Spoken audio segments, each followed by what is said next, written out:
Então, olá, alunos, mais uma semana se passou e, como sempre, eu espero que estejam todos bem.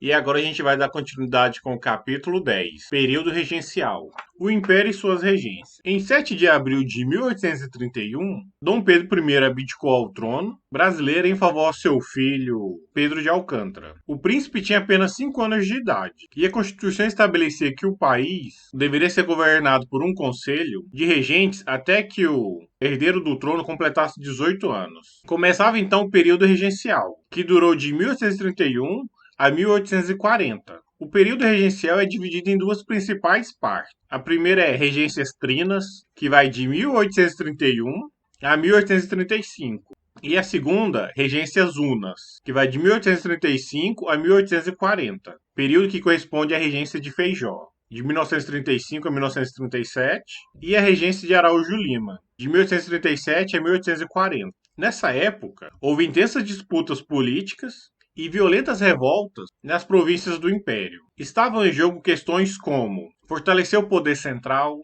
ou dar autonomia às províncias, manter ou abolir a escravidão, adotar a monarquia ou a república em forma de governo. Regências Trina, de 1831 a 1835. Quando Dom Pedro I abdicou, a Assembleia Geral Legislativa estava em recesso. Assim, um grupo de parlamentares que estavam no Rio de Janeiro elegeu uma regência trina provisória. Entre as medidas tomadas pelos regentes, destacaram-se a volta dos ministérios brasileiros, a anistia aos presos políticos e, o mais importante, a suspensão ao poder moderador. 2 meses depois, em junho de 1831, a Assembleia Geral elegeu a regência trina permanente. De modo geral, essa regência representou os interesses dos liberais moderadores, grupo político que se opunha aos liberais exaltados e aos restauradores, a Guarda Nacional. Na regência trina permanente, destacou-se a figura do padre Diogo Antônio Feijó, que exercia o cargo de ministro da Justiça. Feijó foi um dos responsáveis pela criação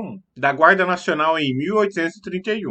A Guarda Nacional era uma corporação paramilitar que atuava sobretudo nos municípios. Ela deveria impedir revoltas de escravos, combater agitações populares e defender a propriedade. Para ingressar na Guarda Nacional, era necessário ser brasileiro e ter uma renda mínima de 100 mil réis. Assim como no sistema eleitoral, o critério censitário excluía a maior parte da população. O principal posto de comando da Guarda era o de coronel, título concedido aos grandes fazendeiros, regressistas e progressistas. Com a morte de Dom Pedro I em 1834, não existia mais motivos para a existência de um grupo dos restauradores, que era o que defendiam a sua volta. Vários dos antigos restauradores acabaram se tornando liberais moderados. Aos poucos, os liberais moderados acabaram dominando a vida política daquele período. Mas por volta de 1837, o grupo se dividiu em duas alas. Os regressistas, que não estavam dispostos a fazer concessões aos liberais exaltados e por isso não concordavam em dar maior autonomia administrativa para as províncias. Já os progressistas, que estavam dispostos a fazer concessões aos liberais exaltados,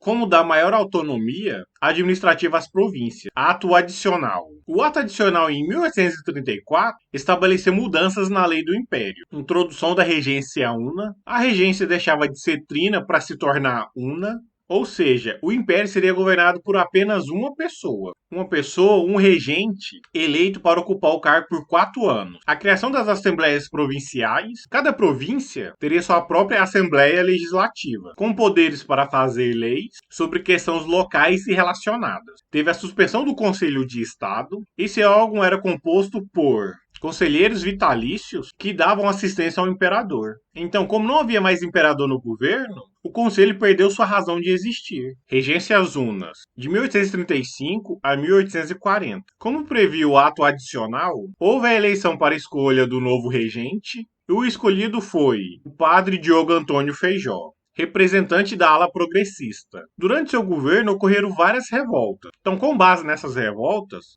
os regressistas acusaram Feijó de não conseguir impor uma ordem no país. 2 anos antes do fim de seu mandato, Feijó renunciou e quem foi eleito para seu lugar foi Pedro de Araújo Lima, senador pernambucano ligado aos regressistas. Com a renúncia de Feijó e o governo de Araújo Lima, representava um triunfo dos políticos conservadores. Então, a partir daí, O governo central concentrou poderes, as províncias perderam parte da sua autonomia e os movimentos populares nas províncias foram reprimidos com mais rigor. Regência de Araújo Lima. Ele formou um ministério composto apenas de políticos conservadores. Esse ministério reprimiu com violência todas as revoltas do país. Esse grupo político também queriam parar o carro da Revolução do Brasil e eles tinham bastante poder e bastante apoio dos poderosos daquele período. Por quê?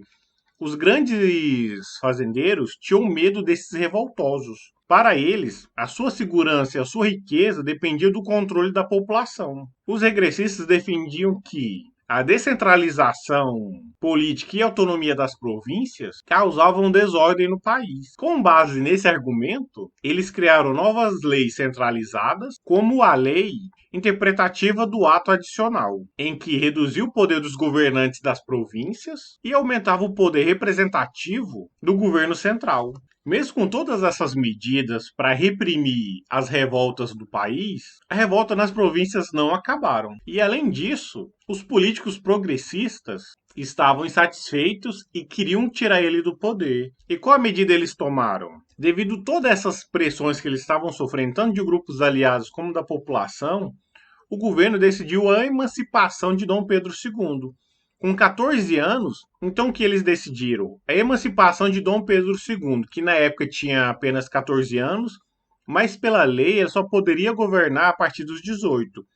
E isso ficou conhecido como o golpe da maioridade. Então eles emanciparam Dom Pedro II para que ele governasse o Brasil. Como eu falei, e esse é o golpe da maioridade. Revoltas provinciais. No Brasil, existe uma grande satisfação da população contra quem estava no governo, quem estava no poder. Por quê? A população pobre era cada vez mais prejudicada e a população rica era cada vez mais beneficiada.